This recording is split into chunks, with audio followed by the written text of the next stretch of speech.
The conference room was a battlefield, its glass walls reflecting the cold ambition in Caleb's eyes.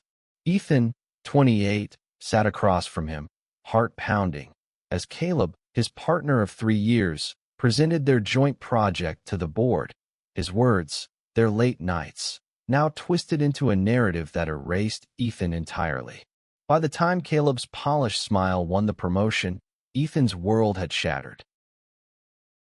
They'd met in a Brooklyn dive bar, where Caleb's charm, his quick wit, his 32-year-old confidence, had pulled Ethan in like gravity.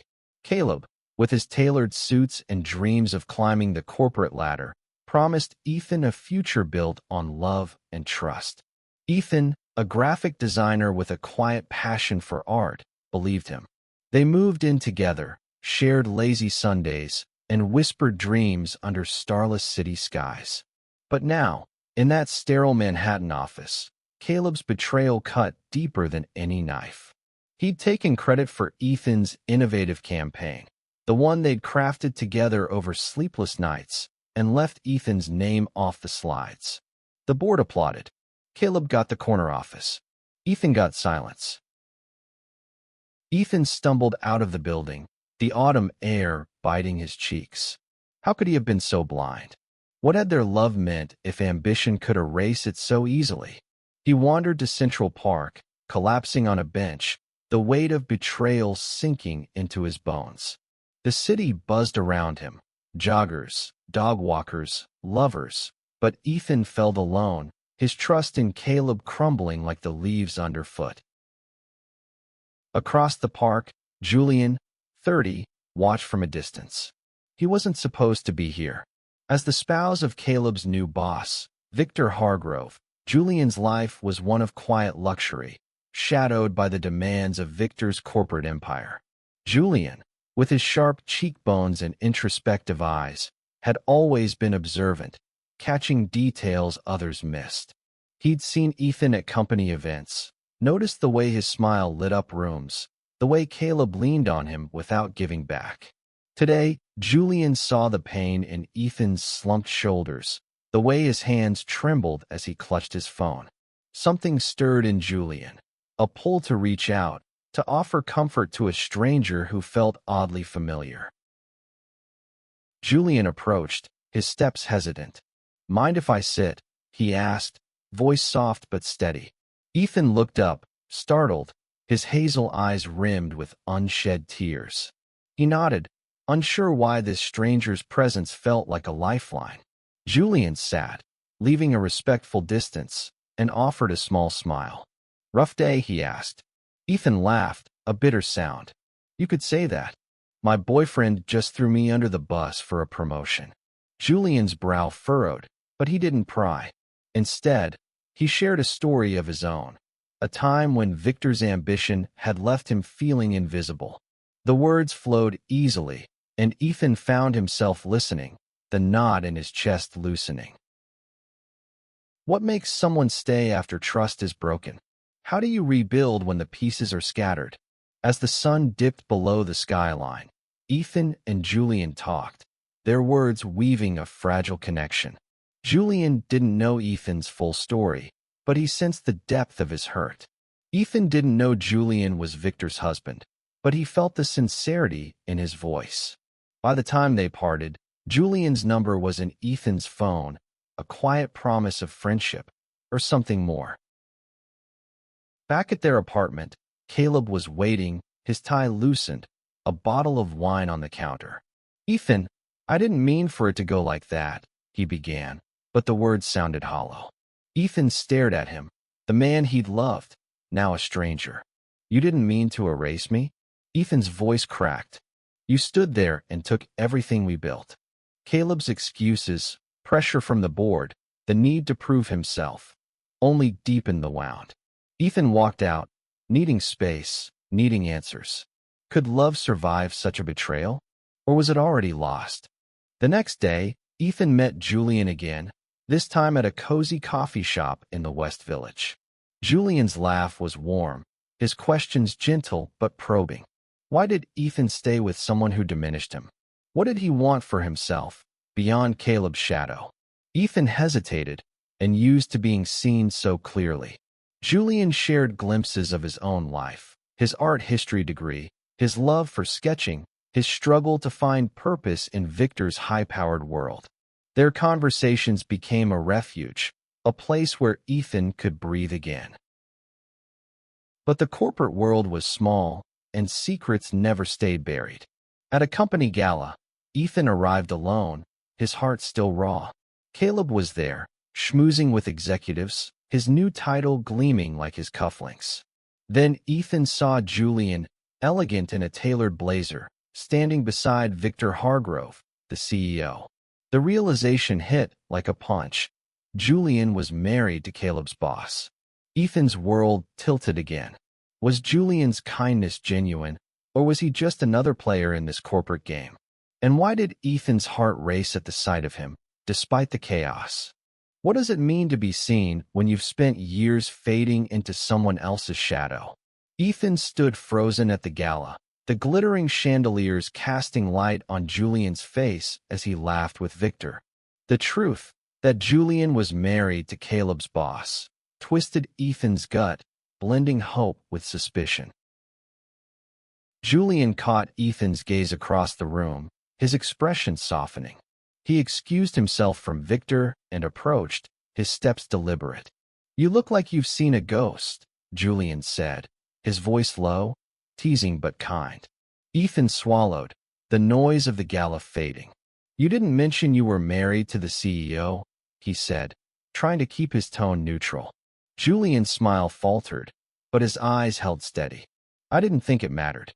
Not when we were just talking." Ethan wanted to believe him, but doubt gnawed at him. Could he trust anyone in this world of ambition and secrets? They stepped onto a balcony, the city sprawling below. Julian explained. His marriage to Victor was loving but strained, stretched thin by Victor's obsession with power. "I'm not here to play games," Julian said, his voice raw. "I saw you hurting, and I couldn't look away." Ethan's heart thudded. Why did Julian's words feel like a bomb? Why did his presence make Ethan want to hope again? Back inside, Caleb noticed them, his jaw tightening. He crossed the room, his charm dialed up for the crowd, but his eyes were cold. "Ethan, you're making a scene," he hissed, glancing at Julian. "And you're—" Julian extended a hand, unfazed. Julian Hargrove, Victor's husband. Caleb's face paled, the weight of the introduction sinking in. Ethan saw the flicker of fear in Caleb's eyes. His new boss's spouse was too close to the man he'd betrayed. The power dynamic had shifted, and Caleb was no longer in control. Over the next weeks, Ethan and Julian's friendship deepened. They met at art galleries, shared sketches, and talked about dreams they'd buried. Julian's admiration for Ethan's creativity was unguarded, his compliments specific and sincere. "Your designs tell stories," he said once, studying Ethan's portfolio. "They're honest. Like you." Ethan blushed and used to such attention. But the shadow of Caleb lingered. Ethan still lived with him, their apartment a battleground of silence and half-hearted apologies. Caleb promised change, but his ambition burned brighter than his love. One evening, Julian invited Ethan to a rooftop dinner at his and Victor's penthouse. The gesture was platonic, but the air crackled with unspoken tension. Victor was away, and the city lights framed Julian as he poured wine, his movements graceful. "What do you want, Ethan?" Julian asked, his voice cutting through the noise in Ethan's head. "Not what Caleb wants, or what you think you should want. You." Ethan's breath caught. No one had asked him that in years. "I want to be enough," he whispered. Julian's eyes softened, and for a moment, their hands brushed, electric and fleeting. But the corporate world was watching. Caleb, desperate to secure his position, began digging into Ethan's life, sensing the threat of Julian's influence. He uncovered emails, innocent but frequent, between Ethan and Julian. In a moment of paranoia, Caleb confronted Victor, framing Ethan as a liability, someone too close to Victor's spouse. Victor, a man who valued control above all, summoned Ethan to his office. "Stay away from my husband," Victor said, his voice like steel. Ethan's heart sank. Was Julian's kindness a mirage, or was there something real beneath the surface? Ethan left the meeting, his world spinning. He texted Julian, demanding answers. They met at a quiet pier along the Hudson River, the water reflecting the city's restless energy. "Victor doesn't own me," Julian said, his voice fierce. "I care about you, Ethan. Not because of him, or Caleb, or any of this corporate nonsense. Because of you." Ethan wanted to believe him, but fear held him back. How could he trust again after Caleb's betrayal? And what did it mean that Julian, married to power, saw something in him worth fighting for? When does loyalty become a cage? Ethan stood at the pier, Julian's words echoing in his mind. "I care about you." The city's pulse thrummed around them, but Ethan felt trapped between his past with Caleb and the pull toward Julian.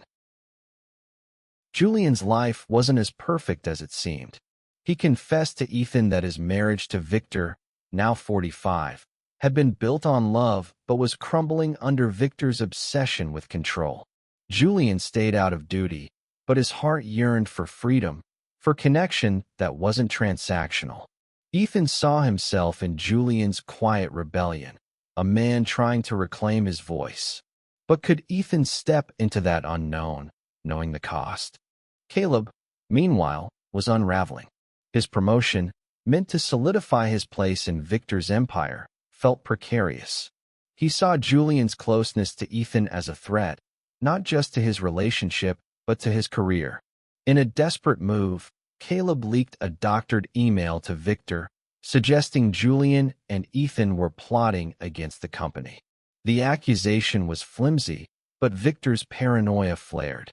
He confronted Julian, his voice icy. "Are you undermining me with that designer?" Julian stood his ground, denying any wrongdoing, but the damage was done. Victor's trust in him wavered, and Caleb's gamble seemed to pay off. Ethan, unaware of Caleb's sabotage, was drowning in his own doubts. He moved out of their apartment, crashing with a friend in Queens. The distance from Caleb gave him clarity, but Julian's presence complicated everything. They met again, this time at a small bookstore in Soho, surrounded by the scent of old pages.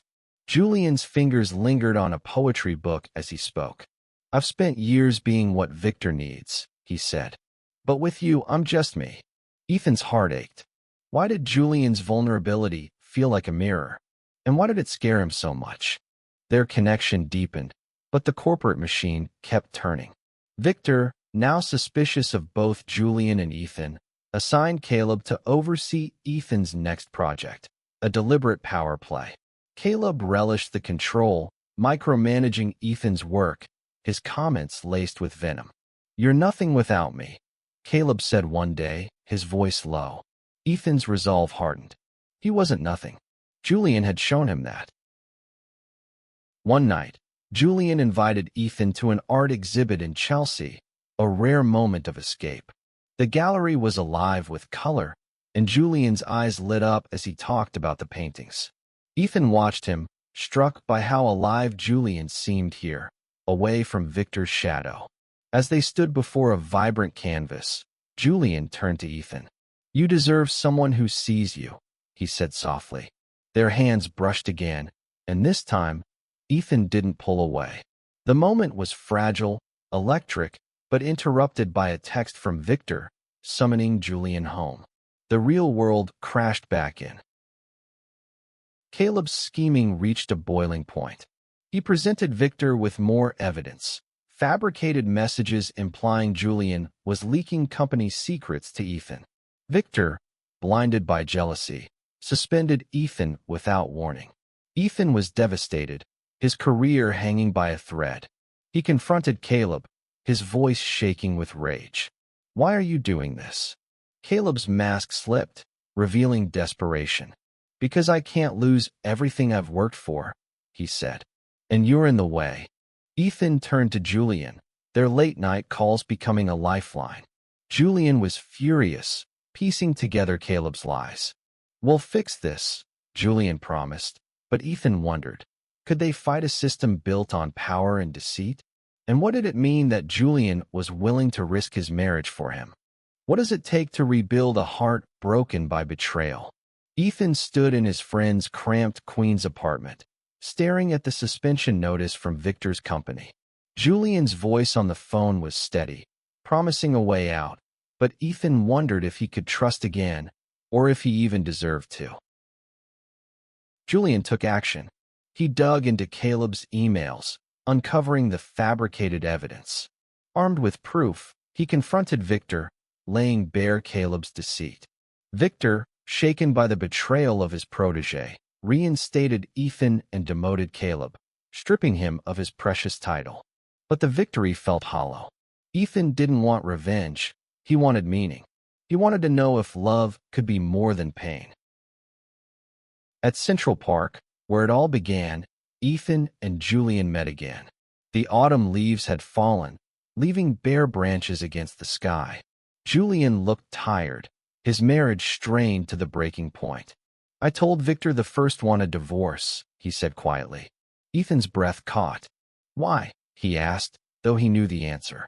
Julian's eyes met his, unguarded. "Because I want to live for me, and I want to know you, Ethan. Not as a secret, but as someone free." The weight of Julian's words settled over Ethan. He thought of Caleb's betrayal, of the years he'd spent dimming his own light. Julian saw him, his art, his heart, his worth. But could Ethan let go of his fear? Could he step into a love that asked for courage instead of sacrifice? "I'm scared," Ethan admitted, his voice barely audible. Julian smiled, soft and sure. "Me too. But we can figure it out together." Months later, Caleb faced the consequences of his ambition. Demoted and isolated, he worked under Victor's scrutiny, answering to the man whose spouse now stood beside Ethan. Ethan, meanwhile, left the company, launching his own design studio with Julian's encouragement. Their relationship grew slowly, built on trust and shared dreams. They sketched together, laughed together, and faced the world's judgment with quiet strength. In the end, Ethan learned that love wasn't about possession or power. It was about being seen, flaws and all, and choosing to stay. Julian's devotion wasn't a cage, but a canvas, one they painted together. As they sat on that same Central Park bench, hands intertwined, Ethan realized he was no longer defined by betrayal. He was defined by the courage to love again. What makes a life worth living? Is it the titles we chase, or the hearts we hold? For Ethan and Julian, the answer lay in each other, a love that defied ambition, a story that began with betrayal but ended with hope.